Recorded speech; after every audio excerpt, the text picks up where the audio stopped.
Hello दोस्तों, कैसे हैं आप लोग। उम्मीद करता हूँ आप लोग सब अच्छे होंगे। तो कल जो भारत और ऑस्ट्रेलिया के बीच खेला गया मैच, वो भी भारत 4 विकेट से हार गया। हालांकि भारत ने बैटिंग काफ़ी अच्छी करी थी, 200 प्लस स्कोर बनाया था, लेकिन फिर भी हमारे बॉलर उस स्कोर को डिफेंड नहीं कर पाया। अब बात करते हैं बॉलिंग की। अगर तो मुझे इनकी स्ट्रेटजी ही कुछ नहीं समझ में आ रही, टीम का सिलेक्शन ही बॉलिंग का नहीं समझ में आ रहा। आपके जो भुवनेश्वर कुमार को आपने फिर से 19 ओवर कराया, आपने जीत पकड़ ली है कि उसको 19 ओवर आप उसी को कराएंगे। फिर उसके बाद आपने अर्शदीप, जिन्होंने 20वां ओवर एशिया कप में अच्छा किया था दोनों ही मैचों में, उनको फिर बैठा दिया। तो उनको बैठाने का भी कोई कारण समझ में नहीं आ रहा। भाई कैच छूट गया, कैच तो फील्डिंग है, ठीक है, हो जाता है।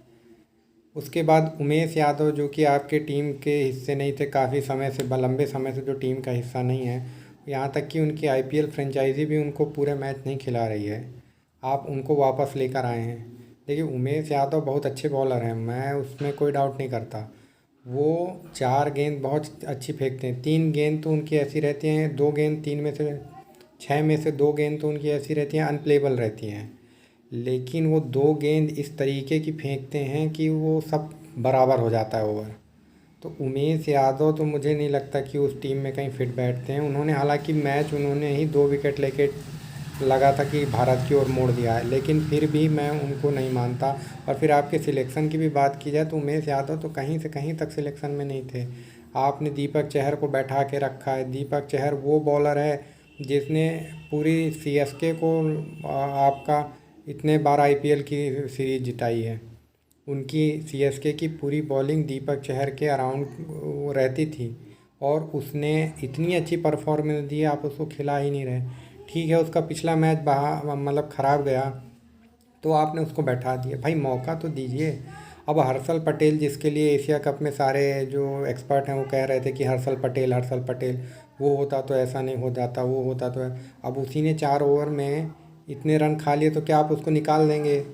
नहीं निकालेंगे। भाई मौका दीजिए, पहला मैच था उसका, उसने भी अच्छा परफॉर्म नहीं किया, तो हर्षल पटेल को खिलाइए, अर्शदीप को खिलाइए।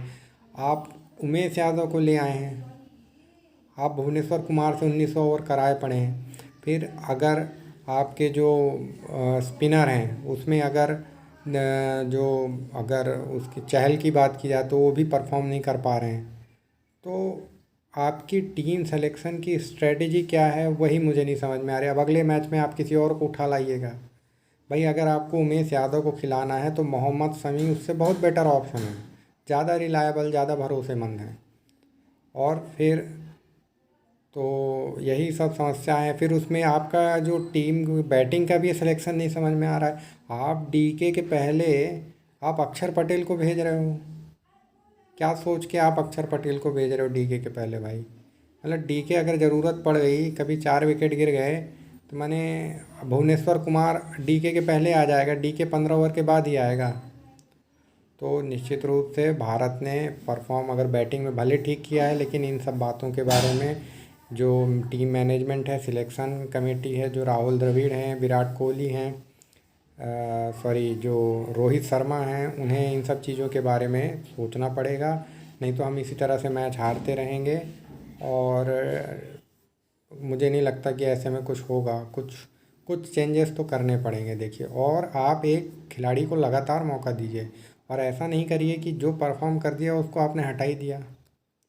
जो परफॉर्म कर दे रहा है उसको दोबारा मौका ही नहीं, अब उसको पर दे रहे हैं मौका लगातार, जो परफॉर्म ही नहीं कर पा रहा है। तो ये सब चीज़ें सोचें, और डीके को ऊपर खिलाएं, 5वें 6वें में खिलाएं। और अगर वो नहीं खेल पा रहे हैं तो हमें लगता है कि ऋषभ पंत की तरफ फिर देखना चाहिए। ऋषभ पंत, या चूँकि वो भी परफॉर्म नहीं कर पा रहे हैं, तो किसी और विकेट कीपर जैसे संजू सैमसन है, उनकी तरफ हमें देखने का प्रयास करना चाहिए।